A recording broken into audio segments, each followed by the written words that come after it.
Hello, എല്ലാവർക്കും എൻ്റെ പെരുന്നാൾ ആശംസകൾ.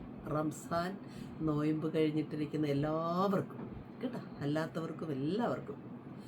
പിന്നെ എനിക്ക് പെരുന്നാൾ ആശംസകൾ പറയാനുള്ള ഒരു ഓർമ്മകൾ പറയാം. നമുക്ക് പെരുന്നാളിനെ കുറിച്ച് ഓർക്കുമ്പോൾ എൻ്റെ മനസ്സിലുള്ള ഒരു ഓർമ്മയെന്ന് പറഞ്ഞാൽ എൻ്റെ ആലപ്പുഴയിൽ ചുങ്കംപള്ളാതിരുത്തി എന്ന് പറഞ്ഞ കൊച്ചു ഗ്രാമത്തിലേക്ക് പോകണം എൻ്റെ ഓർമ്മ. അല്ലാതെ എനിക്ക് ഇവിടെയൊന്നും അതിനെപ്പറ്റി ഒരു ഓർമ്മ പറയാനില്ല. അതാണ് ഓർക്കുന്നത്. നോയമ്പ് തുടങ്ങുന്ന 2 ദിവസം മുമ്പേ അവർക്ക് നോയമ്പ്, റംസാൻ നോയമ്പ് തുടങ്ങുന്ന സമയം മുതൽ തന്നെ ആ ഒരു ഓർമ്മയുണ്ട്. പള്ളിയിൽ ബാങ്ക് വിളിക്കുന്ന സമയമാകുമ്പോൾ വൈകുന്നേരം 2 ദിവസം മുമ്പ് തന്നെ സാധനങ്ങളൊക്കെ മേടിച്ച് എല്ലാവരും സൂക്ഷിക്കുന്നത് നമ്മൾ കണ്ടിട്ടുണ്ട്. ഈ നോയമ്പ് 30 ദിവസവും പുലർന്നു പോകാൻ വേണ്ട സാധനങ്ങൾ വീട്ടിൽ നേരത്തെ സെറ്റാക്കും. എന്നിട്ട് വൈകുന്നേരം 6 മണിയാകുമ്പോൾ 6-6:15 ബാങ്ക് വിളി സമയത്തിട്ട് ദൈവമേ, ആ ഉള്ളിവറ താളിച്ചതിൻ്റെ മണം, നെയ്യുടെ മണം, ഇറച്ചിയുടെ മണം, പാലാട ഉണ്ടാക്കിയ മണം, ഇത് രുചികളെല്ലാം ഈ നാവിലിരിക്കുകയാണ്. എനിക്കാണെങ്കിൽ മുസ്ലിം സുഹൃത്തുക്കളായിരുന്നു കൂടുതലുണ്ടായിരുന്നത്. പ്രധാനപ്പെട്ട എൻ്റെ ജാസ്മിൻ. പിന്നെ ജാസ്മിൻ്റെ ഉമ്മയൊക്കെ മരിച്ചു. എൻ്റെ മനസ്സിലിരിക്കുക അവരുടെയൊക്കെ സ്നേഹം, ആങ്ങളമാർ, അവരെല്ലാം എനിക്ക് സ്വന്തം വീട് പോലെയാണ് ആ വീട്ടിൽ ചെന്ന് കഴിച്ചുകൊണ്ടിരുന്നത്. അതുകൊണ്ട് അത് അവരെയൊക്കെ ഓർക്കുമല്ലോ, ആപ്പയൊക്കെ ഓർക്കുമ്പോൾ എൻ്റെ കണ്ണിൽ ഇപ്പോഴും ഒരു കണ്ണുനീര് വരും. അത്ര നല്ല ഓർമ്മകൾ ആ വീട് എനിക്ക് സമ്മാനിച്ചിട്ടുണ്ട്.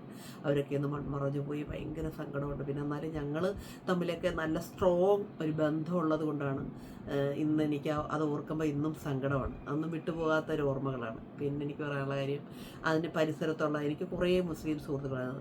സീനി, കൊബൂക്കാട സീനി എന്ന് പറയാം ഞാൻ. പിന്നെ എനിക്ക് എൻ്റെ ആച്ചിവിടെ തന്നെ റിലേഷൻ തന്നെ അപ്പുറം ഇപ്പുറമൊക്കെ ഉള്ളവരുണ്ട്. മുന്താസ്, ബീന, ഞങ്ങളുടെ മൂട്ടപ്പൊടി എന്ന് പറയുന്നത് ഞങ്ങളുടെ മുന്താസ്, ഞങ്ങളുടെ ബീന, ആരിഫ, പിന്നെ അങ്ങനെ കുറേ പേരുണ്ട്. ഞങ്ങളുടെ സീനത്തിത്ത, ഷിബിലിക്ക, അങ്ങനെ കുറേ പേര്. അവരൊക്കെ ഇപ്പോൾ എൻ്റെ വീഡിയോ കാണുമായിരിക്കും. സുധീർ ഭയായിരിക്കുകയാണ്. അതുകൊണ്ട് എനിക്ക് സങ്കടമുണ്ട്. അപ്പം നമ്മുടെ ആ ബാല്യകാലമൊക്കെ ഒന്ന് ഓർത്തേടാ. ഇറാനി, പിന്നെ അങ്ങനെ എല്ലാവരും എൻ്റെ അമ്മയുടെ വീട്ടുകാരെല്ലാം പരിസരത്തൊക്കെയാണ്. എന്നിട്ട് ഈ അമ്മയുടെ വീട്ടുകാർക്കൊന്നും ഈ ഭക്ഷണത്തോട്, അവർക്കൊക്കെ പുട്ട് കടലയൊക്കെയാണ് ഇഷ്ടം. എപ്പോഴും എല്ലാ വീട്ടിലും പുട്ട്, ഇടിയപ്പവും അടയും കടലയൊക്കെ ആയിരിക്കും. മുസ്ലിംസിൻ്റെ ഭക്ഷണം എന്ന് പറഞ്ഞാൽ അപാര സ്മെല്ലുള്ളതും ഈ വീടുകളിൽ നിന്നെല്ലാം അവർക്ക് വേണ്ടത് പറഞ്ഞുകൂടെ തട്ടുന്ന ആളാണ് ഞാൻ. എനിക്ക് നഗംബര വയറായിരുന്നു. പ്രത്യേകിച്ച് ഈ ഭക്ഷണത്തോട് ഇന്നും ഭയങ്കര ഇഷ്ടമാണ്. ഞാൻ ഇഫ്താറിന് എൻ്റെ അമ്മൂനെ കൊണ്ട് പോകണം ഈ ഓർമ്മ കൊണ്ടാണ്. ശരിക്കും പറഞ്ഞാൽ ഇവിടെയും ചില മുസ്ലിം സുഹൃത്തുക്കളുണ്ട്, അവർ എനിക്ക് ഭക്ഷണമൊക്കെ കൊണ്ടുതരുന്നുണ്ട്. ബിരിയാണി, നല്ല നെയ്ച്ചോറ്, പരിപ്പ്, പപ്പടം, മട്ടൻ കറി, ബീഫ് കറിയൊക്കെ എനിക്ക് ഇവിടെ എത്തി മുസ്ലിം സുഹൃത്തുക്കൾ കൊണ്ട് തരുന്നത്. നാളെ ഇവിടെ ബ്രേക്ക്ഫാസ്റ്റൊക്കെ അവരുടെ വകയാണ്, എൻ്റെ മുസ്ലിം സുഹൃത്തുക്കളുടെ വകയാണ് ഇവിടെ എറണാകുളത്തുള്ള. അപ്പോൾ എനിക്ക് എൻ്റെ സഹോദരങ്ങളെ ഓർമ്മകൾ, എനിക്ക് ആ നാട്ടിലെ ഓർമ്മകളെന്ന് പറഞ്ഞാൽ തലേ ദിവസം മുതൽ ഒരു രാത്രി ഉറങ്ങാതെ കുറേ പലഹാരങ്ങളൊക്കെ ഉണ്ടാക്കി അതിരാവിലെ നമ്മൾ എഴുന്നേൽക്കുമ്പോഴേ അവർ പലഹാരം കൊണ്ട് തന്നിരിക്കും. കണ്ണ് തുറക്കുമ്പോഴേ ഒരു 5-6 മണിയാകുമ്പോൾ വീട്ടിൽ പലഹാരം എത്തിയിരിക്കും. എൻ്റെ ലൈഫിൽ അങ്ങനത്തെ ഒരു കാലഘട്ടം ഇനി നമുക്ക് കാണാൻ പറ്റും. എന്ത് സൗഹാർദ്ദപരമായൊരു കാലഘട്ടത്തിലൂടെയാണ് കടന്നുപോയത്. നല്ലൊരു ബാല്യത്തിൽ അങ്ങനത്തെ കുറേ ഓർമ്മകളുള്ളതുകൊണ്ട് ഈ പെരുന്നാളെന്ന് പറഞ്ഞാൽ ഞങ്ങൾക്ക് ഭയങ്കര എൻ്റെ മനസ്സിലൊക്കെ ഒരു വേദനിക്കുന്ന, സന്തോഷത്തോടെ ഓർക്കാൻ പറ്റുന്ന ഒരു ഭയങ്കര ഓർമ്മയാണ് ഞങ്ങളുടെ ആ ബാല്യകാലത്ത് ഞങ്ങൾക്ക് കിട്ടിയ ഇതൊക്കെ. എനിക്കൊന്നും എൻ്റെ മക്കൾക്ക് ഇപ്പം എന്തായാലും ഇവിടെ ഞാൻ യൂട്യൂബിലുള്ളതുകൊണ്ട് കുറേ മുസ്ലിം സുഹൃത്തുക്കളാണ്. എനിക്കിപ്പോൾ എൻ്റെ ഈ പെരുന്നാൾ കഴിഞ്ഞാലേ എൻ്റെ കിച്ചൺ പോലും ഭയങ്കര ആക്റ്റീവാകത്തുള്ളൂ. കാരണം എല്ലാവരും മുസ്ലിംസ് എൻ്റെ ഫുഡ് വാങ്ങുന്ന കൂടുതൽ. എനിക്ക് തോന്നുന്ന സുഹൃത്തുക്കൾ കൂടുതലും മുസ്ലിംസാന്ന് തോന്നുന്നു, അല്ലേ അമ്മ? തീർച്ചയായിട്ടും കുറേ പേരുണ്ട്, ഒത്തിരി പേരുണ്ട്. അപ്പം എല്ലാവരുടെയും ഫുഡ് ഇവിടെ എത്തുന്നുണ്ട്. കുറേ എനിക്ക് അടുത്തുള്ളവരുടെ കുറേ പേര് ഫുഡ് എനിക്കിവിടെ എത്തിക്കുന്നുണ്ട്. അപ്പോൾ അതൊരു സ്നേഹം തന്നെയാണ്. അപ്പോൾ എനിക്ക് പറയാനുള്ള കാര്യം എന്താണെന്നറിയാമോ, എല്ലാവരും പെരുന്നാളൊക്കെ ഇതേപോലെ തന്നെ നമ്മുടെ മക്കൾക്ക് ഇത് പകർന്നു കൊടുക്കട്ടെ. അതുപോലെ ഇവരുടെ ഒരു പ്രത്യേകതയും കൂടെ ഇതിനകത്ത് പറയണമല്ലോ.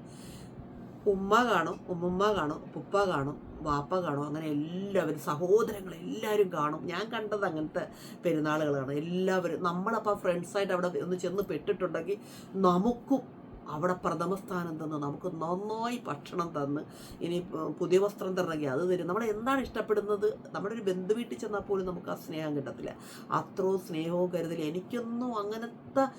എനിക്കൊരു മുസ്ലിം അങ്ങനത്തെ സഹോദരങ്ങളുടെ വീട്ടിൽ ചെന്നിട്ട് എനിക്കൊക്കെ ഭയങ്കര പരിഗണന കിട്ടിയിട്ടുണ്ട്.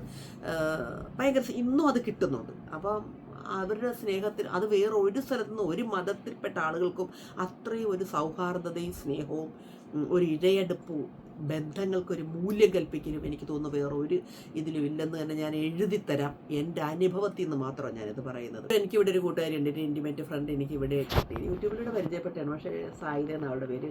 അവൾ ഓരോന്ന് കൊണ്ടുതരുമ്പോൾ ഞാൻ ഓർക്കും ഇതൊരു കരുതലാണ്. നമ്മൾ പ്രതീക്ഷിക്കാത്ത സമയത്ത് ഓരോന്ന് വൈകുന്നേരം നോയമ്പ് തുറന്നു കഴിഞ്ഞ് ഒട്ടനെ ആ സാധനമായിട്ട് ഓടി ഇവിടെ കൊണ്ട് വെപ്രാളപ്പെട്ട കൊണ്ട് തരുന്നത്. ദൈവം എനിക്ക് സങ്കടം തോന്നും. തിരിച്ച് പകരം തന്നെ നമുക്കത് ഭയങ്കര നന്ദിയുണ്ട് അതിന്. ദൈവം എല്ലാ അനുഗ്രഹങ്ങളും, അള്ളാഹു എല്ലാ അനുഗ്രഹങ്ങളും നൽകട്ടെ എൻ്റെ സുഹൃത്തുക്കൾക്കെല്ലാം. ഞാൻ ഓർത്തിരിക്കുക. നിങ്ങളിപ്പോൾ എൻ്റെ കേൾക്കുമായിരിക്കും ആരെങ്കിലുമൊക്കെ. എൻ്റെ മനസ്സിലുണ്ട് ഇതെല്ലാം, ആ ഓർമ്മകളൊക്കെ. എൻ്റെ അച്ഛമ്മയുടെ ഉമ്മയും വാപ്പയും ആ ഫാമിലി, ആ സഹോദരങ്ങളെ.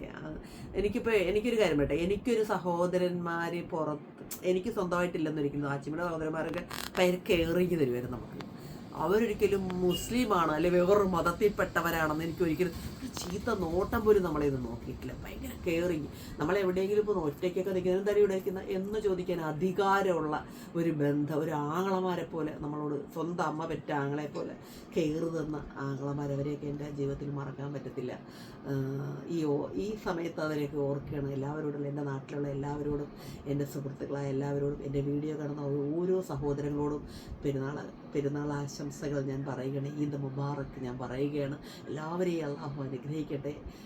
എല്ലാവരും ഇതേപോലെ സുഹൃത്ത് ബന്ധങ്ങളെയും മതം ജാതി ഒന്നും ചിന്തിക്കാതെ നമ്മളെല്ലാവരും സൗഹാർദ്ദത്തോടെ കൈ ചേർത്ത് പിടിച്ച് എല്ലാവരും സ്നേഹം പരസ്പരം എല്ലാം പങ്കിട്ട് സന്തോഷത്തോടെ ജീവിക്കണം. നല്ല എൻ്റെ ഹൃദയം നിറഞ്ഞ ആശംസകൾ എൻ്റെ കുടുംബത്തിൻ്റെയും. ഓക്കേ.